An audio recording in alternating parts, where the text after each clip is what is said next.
Chapter में आपका फिर से एक बार स्वागत है।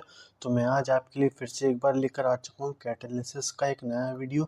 इसमें हम यहाँ पर थ्योरी के बाद प्रैक्टिकल यानी कि न्यूमेरिकल क्वेश्चंस करने जा रहे हैं। इसकी थ्योरी की अगर मैं बात करूँ तो आपको एक ओवरव्यू दे देता हूँ मैं। हम लोगों ने यहाँ पर क्या क्या पढ़ लिया था।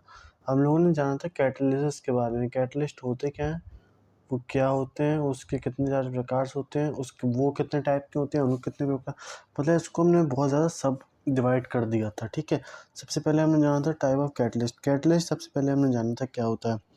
तो कैटलिस्ट मैंने आपको बताया था, जब भी रिएक्शन होती है तो रिएक्टेंट प्रोडक्ट बनाते हैं। इस प्रोसेस में क्या होता है, या फिर एक्टिविटी को कम ज़्यादा करने में, या तो उसका क्या कहते हैं रेट को कम ज़्यादा करने में, एक यहाँ पर हम एरो के ऊपर डिनोट करने वाला एक सब्सटेंस का यूज़ करते हैं, कंपाउंड का यूज़ करते हैं, जो कि ना रिएक्टेंट में ना प्रोडक्ट में यूज़ होता है, यानी कि उनका इस्तेमाल कहीं नहीं होता है। वो अपने आप में ही एक तरीके से बहुत उदारवादी हैं। मतलब ऐसे लोग होते हैं ना जो अपनी हर जगह अपना काम करवा देते, कहीं अपना नाम नहीं बताते कि मेरा नाम क्या है। मान लीजिए उन्होंने कोई स्कूल बनाया तो वहाँ उन्होंने अपना नाम नहीं लिखा, मतलब लोगों को पता नहीं है उनके बारे में, लेकिन सबसे बड़ा काम उन्हीं का है। वैसे ही कैटलिस्ट होते हैं। क्या करते हैं ये लोग, प्रमोट करते हैं, यानी कि रिएक्शन की रेट को अफेक्ट करते हैं, कम ज़्यादा करते हैं, लेकिन कभी भी वो ये अपने आप को उसमें नहीं पाते हैं कि वो खुद अपना रिएक्शन कर रहे हैं। फॉर एग्जांपल अगर मैं बात करूँ, मान लीजिए आपने अमोनिया के तौर पर आपने कोई एलिमेंट डाला, या फिर आपने मान लीजिए पीडी आपने कहीं एलिमेंट डाला, तो वो पीडी जो अगर रिएक्टेंट के फॉर्म में भी आ रहा है तो वो उसमें कोई यूज़ नहीं होगा, उसका कोई भी इस्तेमाल नहीं होगा। वो कहीं भी उसमें रिएक्शन के अंदर कहीं भी वो शो नहीं होगा। फॉर एग्जांपल मान लीजिए मॉन हेवर प्रोसेस में, मान लीजिए हम क्या पे कैटलिस्ट Ni यूज़ कर रहे हैं, होता है कि नहीं होता वो बात दूसरी है। मान लीजिए हमने निकल का यूज़ करा कैटलिस्ट के फॉर्म में, तो N2+3H2 हमको पता है इतना ही है और इतना ही रहेगा। यहाँ पर Ni, Pi, Ci कुछ नहीं आएगा, एक भी नया कंपाउंड ऐड नहीं होगा, चाहे वो जितना भी इसमें बोलते रहे। तो यही चीज़ें हम लोगों ने जानी थी यहाँ पर। Type of catalyst, negative, positive, auto.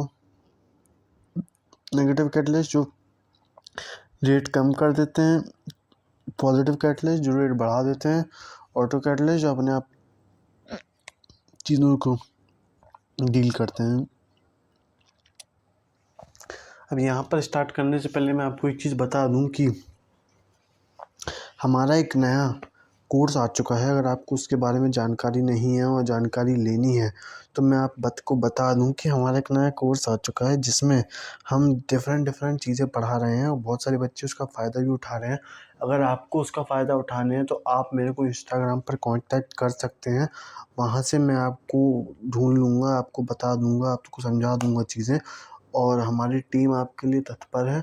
मैं अपना पर्सनल गाइडेंस आपको दूँगा, और मैं अगर आपको पूरी चीज़ें बताऊँ इसके बारे में, तो जैसे ही आप इसको एनरोल करते हैं तो इसको आपको सबसे पहले मेरा आपको नंबर मिलेगा सीधे, जो आप मेरे को एक चीज़ हर टाइम 24/7 तो नहीं, लेकिन मैं आपको एक टाइम दे दूँगा कि भले ही आप 11 बजे के बाद तो फ़ोन नहीं कर सकते ना, तो बस वही आप मेरे को 10 बजे से पहले फ़ोन कर लीजिए कभी भी।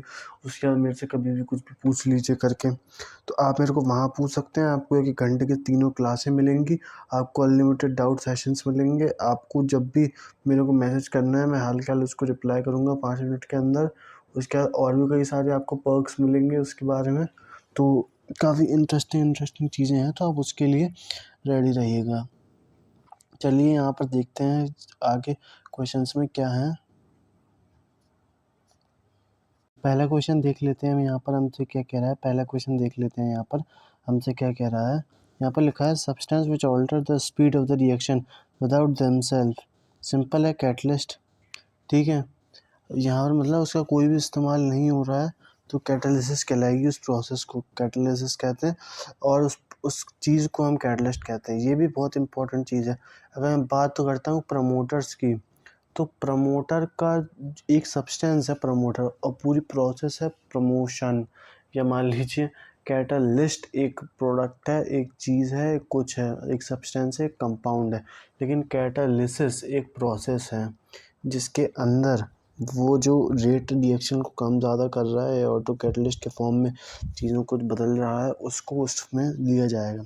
इसके अलावा बात करूँ तो during the hydrogenation of oil किसका यूज़ होता है, पैलेडियम का यूज़ होता है, पीडी का।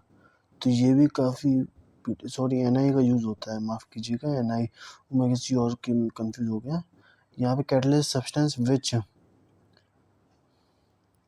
यहाँ पर बात पूछ रहे हैं हमसे, which alter the equilibrium in the reaction, does not take part in the reaction but speed up participate in the reaction and provide the easier pathway the reaction, it always same phase of the reactant. यहाँ पर हमें कुछ चीज़ें सही हैं, कुछ चीज़ें गलत है, लेकिन सबसे सही जो लग रहा है वो यही है कि it do not participate in the reaction but speeds up. यानी सीधी बात, यहाँ पॉजिटिव कैटलिस्ट की बात हो रही है कि वो पार्टिसिपेट, कैटलिस्ट चाहे जो भी हो, नेगेटिव हो पॉजिटिव हो ऑटो हो, कोई भी पार्टिसिपेट नहीं करता है रिएक्शन के अंदर, लेकिन उसके अकॉर्डिंग अलग अलग डिवाइड कर दिया गया है। फॉर एग्जांपल, अगर वहाँ पे स्पीड अप कर रहा है रिएक्शन को तो वो एक पॉजिटिव कैटलिस्ट है, अगर उसकी स्पीड को स्लो डाउन कर रहा है तो वो एक नेगेटिव कैटलिस्ट है। फॉर एग्जांपल, अगर मैं आपसे कहूँ कि पॉजिटिव कैटलिस्ट का एग्जांपल लीजिए, तो एक ऐसी कैटलिस्ट जो रिएक्शन बहुत ज़्यादा स्लो होती है, यानी दिन दिन ले लेती है, साल साल ले लेती है, महीने महीने ले लेती है, लेकिन उसको आपको सेकंडों में, मिनटों में करना है, क्योंकि आप उतना तो वेट कर नहीं सकते। मान लीजिए कोई रिएक्शन 18 साल में होती है, तो आप 18 साल वेट करोगे क्या उसे होने का, कि आप बस एक कंपाउंड ऐड करोगे जो आपके फाइनल प्रोडक्ट में कोई यूज़ नहीं होगा, अलग होता हो जाएगा और आपकी जो पूरी प्रोसेस है उसको फास्ट अप कर देगा। तो ऐसे ही कंपाउंड्स को हम यहाँ पर पॉजिटिव कैटलिस्ट कहते हैं।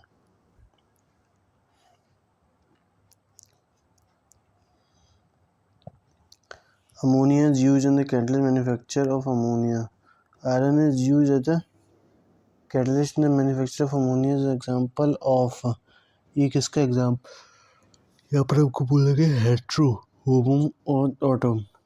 हेट्रो यानी सेम फेज यानी डिफरेंट फेज, तो ये हेट्रो है क्योंकि यहाँ पर डिफरेंट फेज है। नाइट्रो, हाइड्रो, अमीनो, हाइड्रोजन सब ये गैसियस फॉर्मेट में होते हैं, लेकिन आयरन हमारा सॉलिड फॉर्मेट, आयरन को उसमें कैसे लाओगे, वेपर फॉर्मेट में। तो वही यहाँ पर बात निकल कर आ रही है हमारी। चलिए अब देखते हैं यहाँ पर आगे, which of the following substance retards oxidation to chloroform. Question number 6 में हमसे बोल रहा है कि रिटार्ड करता है यूनिफॉर्म, तो हमको पता है इथेनॉल, ये तो C2H5OH, जिसको हम ऐसे भी लिख सकते हैं CH3CH2OH। ऐसे करके यहाँ पर अलग अलग चीज़ें हमारे पास निकल कर आती हैं। In which of the following platinum is use in the catalyst, किस रिएक्शन में हमें कैटलिस्ट के फॉर्म में यूज़ करता है, तो अमोनिया फॉर्म नाइट्रिक एसिड में ही यूज़ होता है पैलेडियम।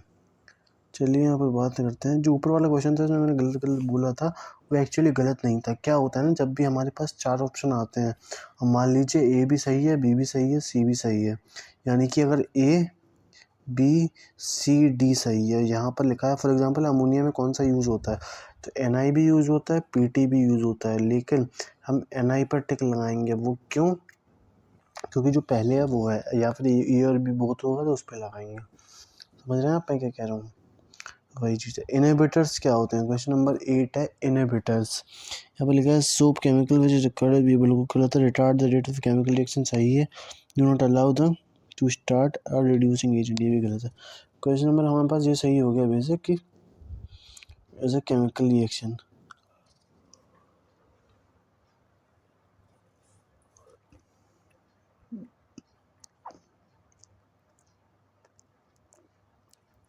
चलिए यहाँ से आगे बढ़ते हैं, देख लेते हैं चीज़ों को।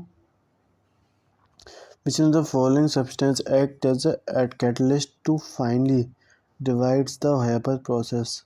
क्वेश्चन नंबर 9 हम